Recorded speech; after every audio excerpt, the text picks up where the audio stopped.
Hello, friends, and welcome to the Friend Leigh Show. I am your host and friend, Lee. Okay, so this is the last week of the surrender series that we've been doing. And so, it being the last week, we're going to be focusing on youthfulness.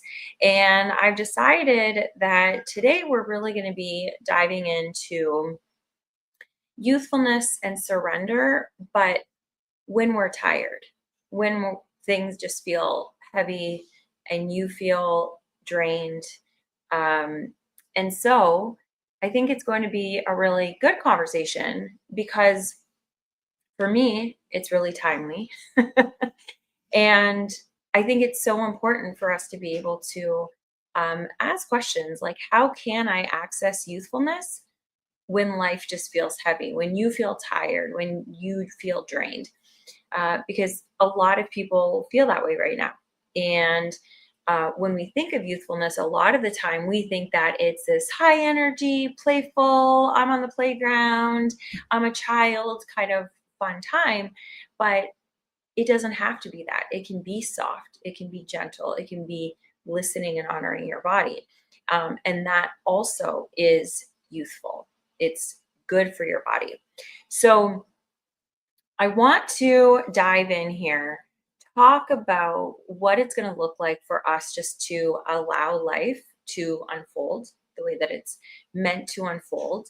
We've been talking about it all month long that, you know, it's hard to surrender, especially when life is not giving you the plan that you thought you were going down, the plan of what you thought life was supposed to be like. It's hard to surrender to it. And that resistance, that fight, actually makes it harder. And so, if we are able to have more of a youthful, curious spirit around it, then that will help lighten the load, especially the mental load, when we're having those heavy moments. And it might not be a heavy season. It might not even be heavy with, if anybody looked or you said out loud what you're going through, it may not even be something super heavy. It's just you're feeling drained. And so everything feels heavy, if that makes sense. It doesn't have to be anything grand. It can just be you're not ready to take on the day that day. That's okay.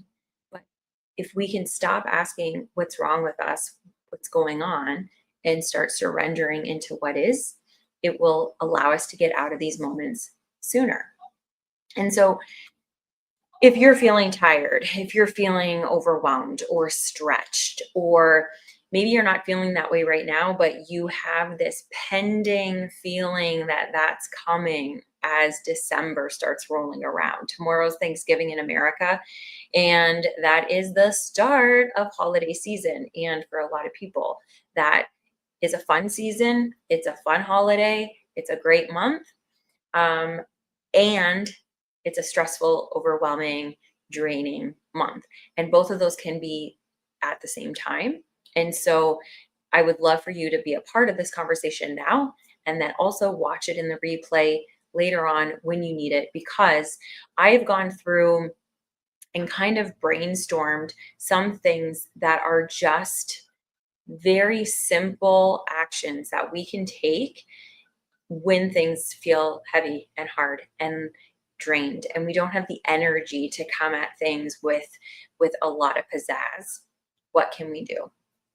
And what you're going to notice through this episode is I can already feel it right now. My energy is already starting to lift from where I've been the last couple hours. The last couple hours I've been really kind of tired and drained because I've been allowing my brain to sit in what's happening instead of allowing what's happening. But I can feel that I'm starting to get more energy because I love this show. This is one of my passion projects. This is one of my ways of going into act into my purpose.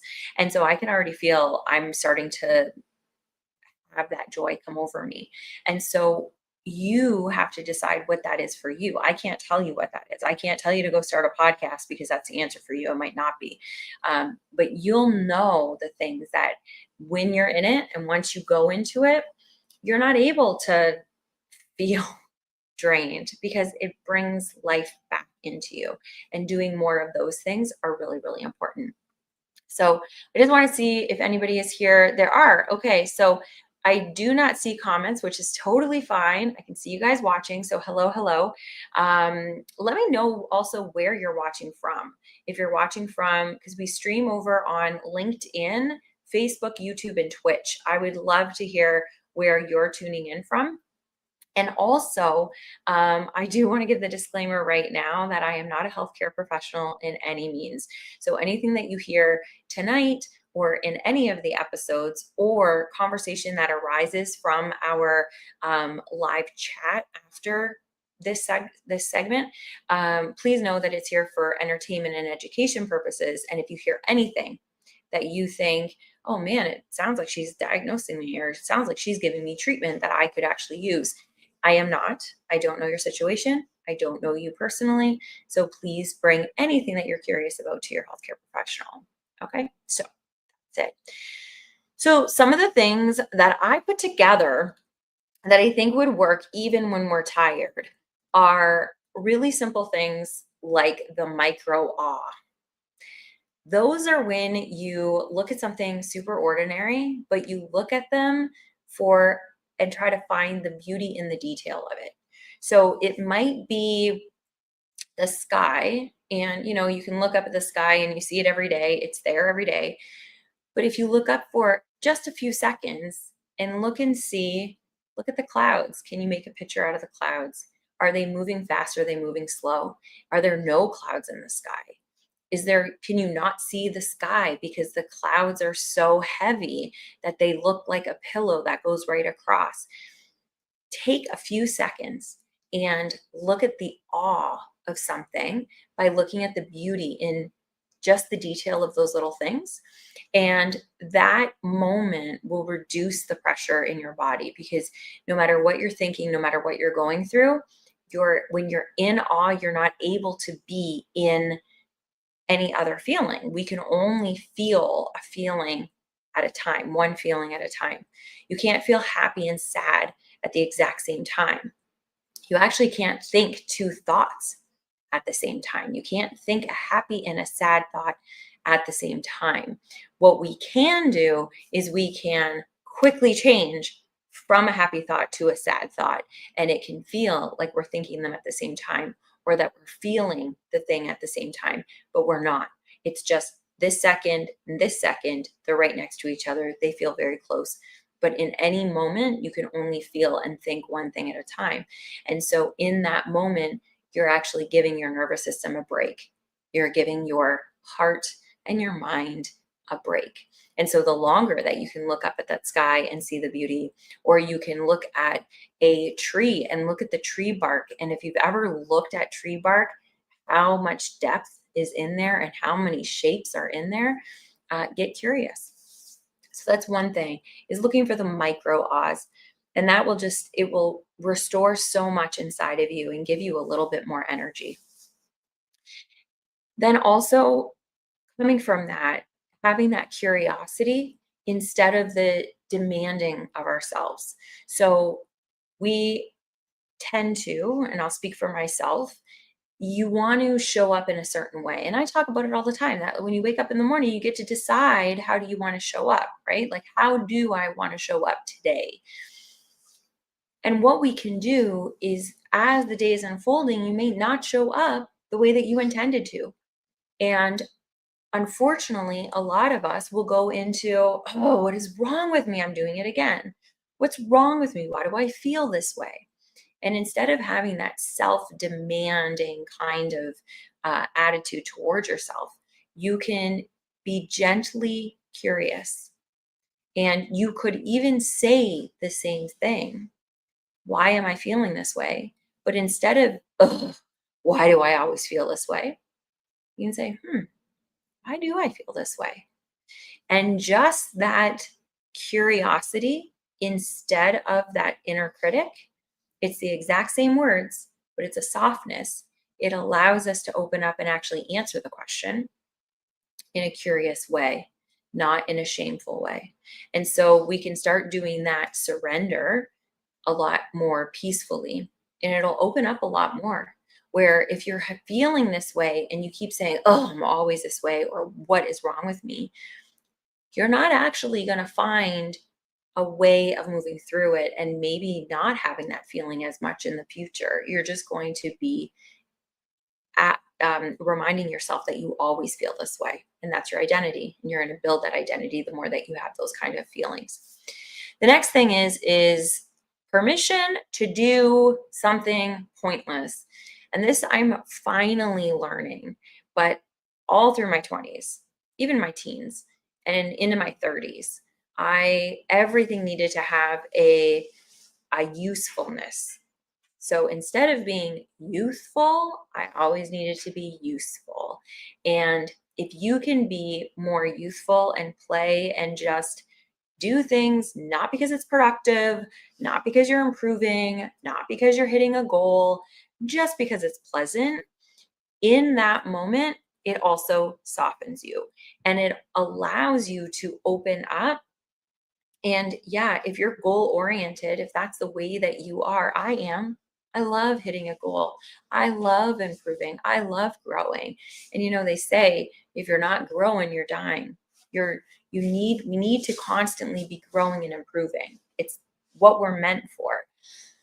But we don't have to be growing and improving in every single second. And if we're curious, if we're playful, we can actually be growing in that. That's the pause that allows us to move forward faster. The next thing is that should is a word that we really should get out of our vocabulary. Because if we are saying, I should get up and do more, I should go and do this, I should, they say you're shoulding all over yourself, right? Should is somebody else is telling me, whether it's the society in a whole, it's somebody is telling me that I should be doing this. And even if they're correct, even if they know better for you, that you should be going and working out, you should be getting to your job on time, you should be getting your sleep. All these should be's, they don't feel good. We go back to our childlike behavior that we start saying, I don't want to do that. That doesn't feel good. Don't tell me what to do. But if you say, I could go to bed earlier tonight. Yeah, I'm gonna just try that. I could do that. I could go to work earlier. Yeah, I could work out today. I think I could fit that in. I think I'm gonna try to work out today. That softness, that play, no kid is saying, I should go and color. I should go and do this. They feel like they want to do it and they go and do it. So changing just that word should and changing it to I get to, I want to, or I could changes everything mentally. You will release that resistance around it. And it can be the exact same thing that somebody is telling you what to do because it's good for you. You can either resist it and say, I should do that. I know I have to do that. And it's going to make it hard. Or you can choose that it's your choice because it's good for you. You want to do it. You get to do it. You could do it. The next thing is tiny play.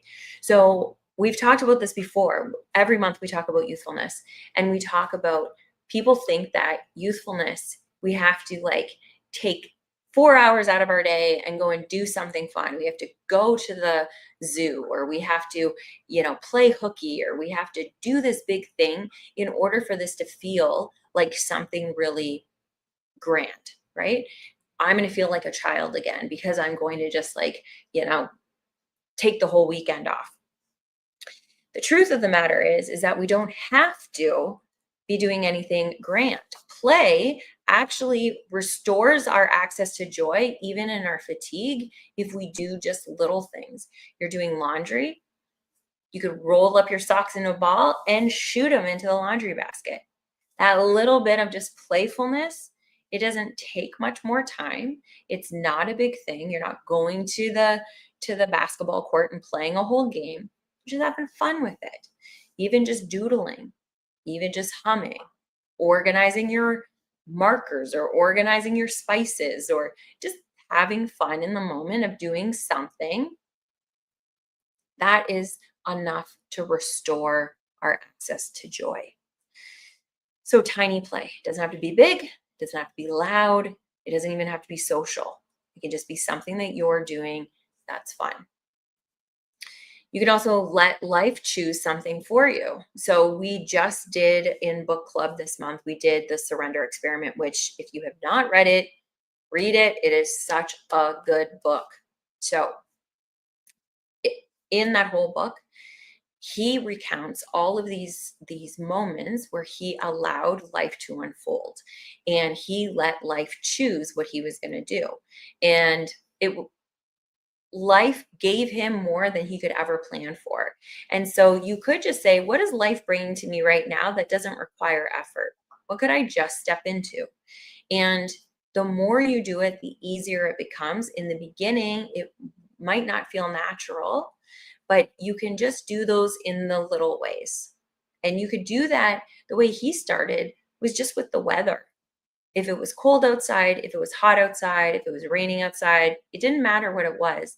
He took his personal preference away from it, because that's where a lot of our suffering comes from, is our personal preference to things. I don't like the way it tastes. I don't like the way it smells. I don't like the way it feels. I don't like it doesn't matter.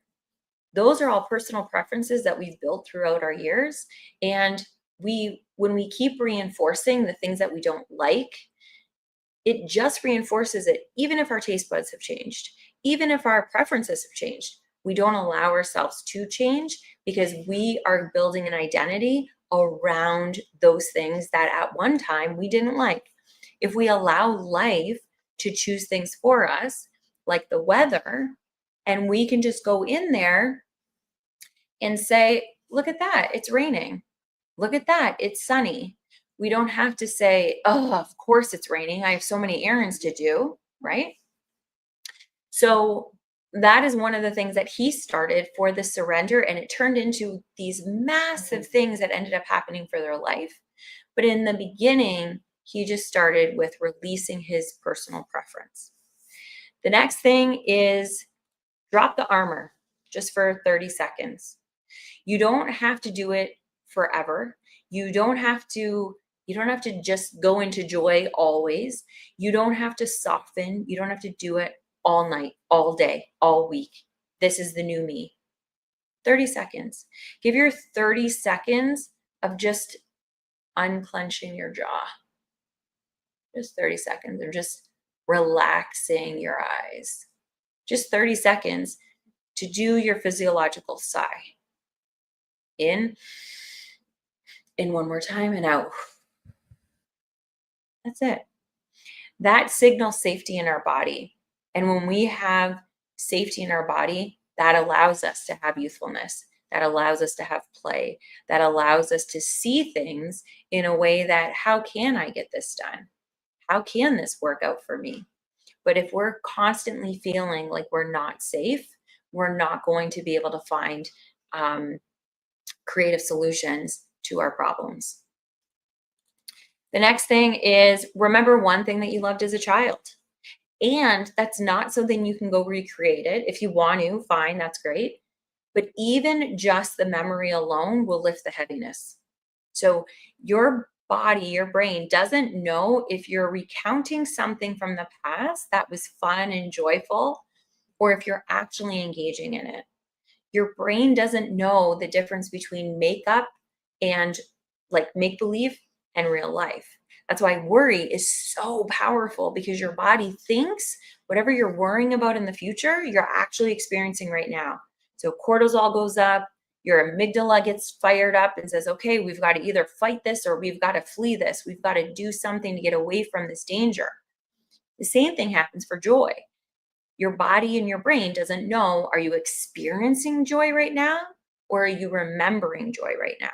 And so just remembering something that you loved as a kid or as a teenager, it allows you to be able to just lift that heaviness. And that's why music is so powerful. If you can put a station on or a song on from your childhood or from your teens, in that moment, you can soften your body and relax your nervous system. Another thing you can do that is super simple is let someone else go first. Let somebody else choose a movie, suggest the walk, pick the tea. You don't have to make all the decisions yourself. You can let somebody else choose what you're going to do and then just do it. It's kind of like the thing that we talked about, letting life unfold.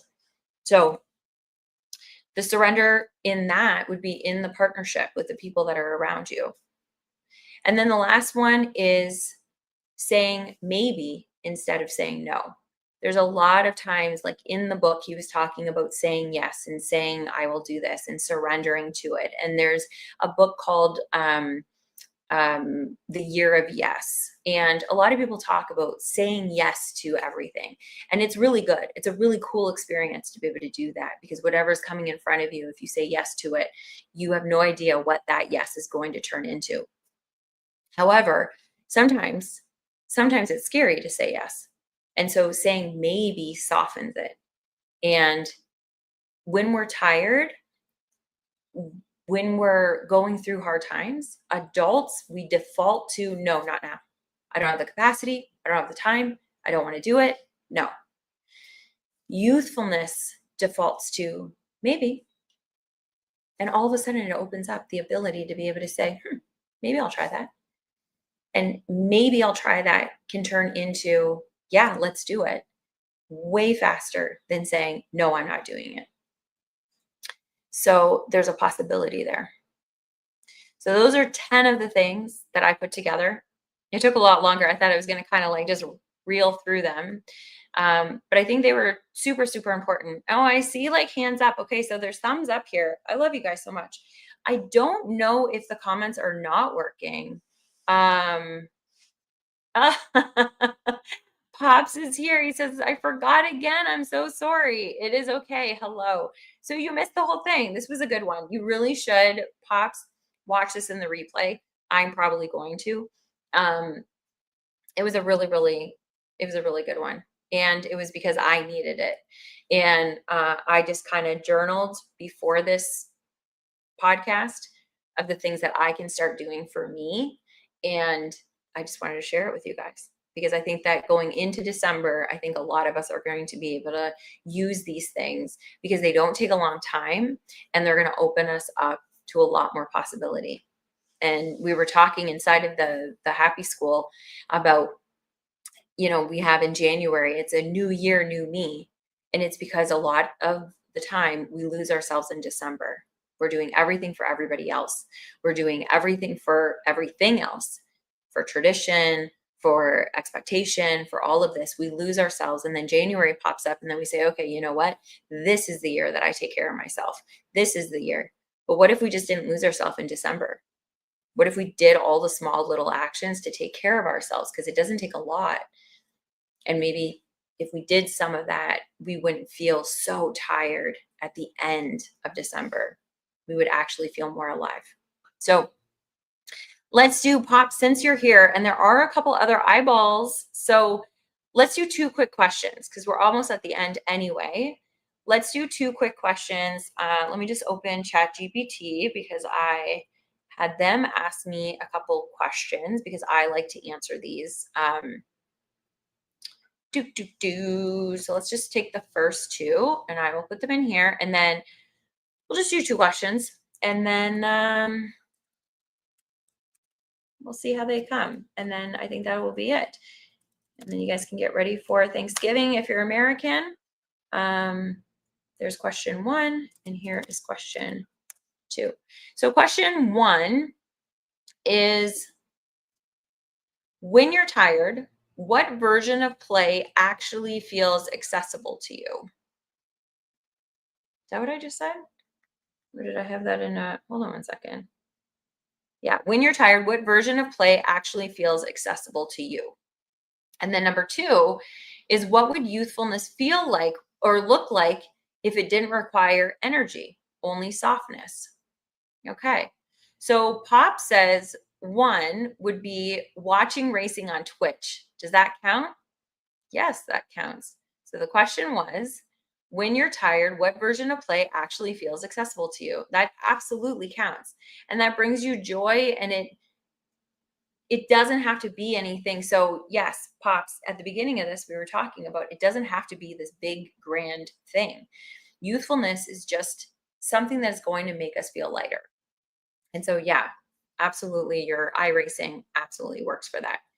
For me, when I'm tired, my version of play that actually feels accessible is just looking around at things and looking for the beauty. I find that I start like daydreaming a lot because I don't feel like an energy, like I'm going to go and, run around, or I'm going to go and do something. But the other thing is that when I do say, you know what, I'm going to go out just for 5 minutes and get some fresh air, if I have the energy and I'm able to do that, that actually builds my energy. It gets me super excited. And then I'm able to actually kind of get out of that funk that I was in. It only takes me 5 minutes usually, but it's not always accessible to me. Not always, but daydreaming does. So number two, the question was, what would youthfulness look like if it didn't require energy, only softness? And Pop says, streaming racing for 24 hours on a subathon. Oh, that's cool. That would be really cool. That's awesome. That does not feel like that would require a lot of energy. I feel like doing anything for 24 hours feels like it would be a lot of energy. But if not, if that just feels like that would be empowering and engaging for you, and you wouldn't need a lot of energy, then that's awesome. What would youthfulness look like if it didn't require energy, only softness? I feel like for me, it's gonna sound it's gonna sound like, yeah, you need a lot of energy, but I think being outdoors for me, I could just do that all day long. Um, and sometimes, and what I have done before is, let me just see. Pop says, a lot of mental energy. Imagine doing this podcast for 24 hours. I know, I don't know that my voice could take it. But that's another thing that I said at the beginning of the show, is that my energy level will start increasing as we're doing the show. And it did, because it is life giving. It does feel really good. And so it's probably the same thing with you, Pops, doing the iRacing.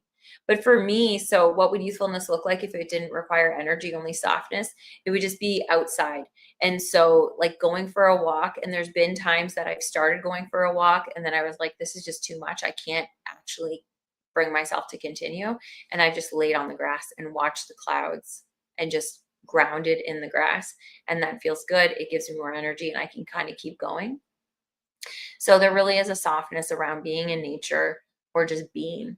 And like I said, we don't always have to be useful. We can just be youthful. So I am so happy that you guys were here. Britt, thank you so much for commenting. Whoever else you guys are watching without commenting, totally fine. But next week, come on back and comment, be a part of the show. And next month, we are in book club. We are doing a book. It's called Whatever Arises. Love that. And I'm really excited for all of the things that are inside of there. And to tie into that, the series that we're going to be doing next month is Radical Compassion. So we did months ago Radical Acceptance. We're going to be doing Radical Compassion. How do we bring compassion to all 5 pillars? So it's going to be really, really good. I hope that you are able to come back live. Make sure that if you're watching this on YouTube, you go ahead and subscribe. I always forget to do that with the shows that I love.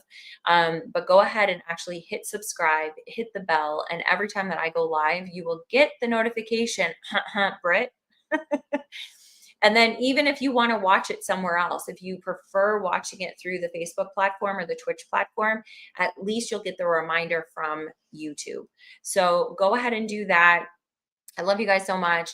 If you are American, happy Thanksgiving tomorrow. Britt, please let Mel know that I wish her a happy Thanksgiving too. And I will see you guys next week, or I will see you inside a happy school tonight or tomorrow. Okay, bye guys.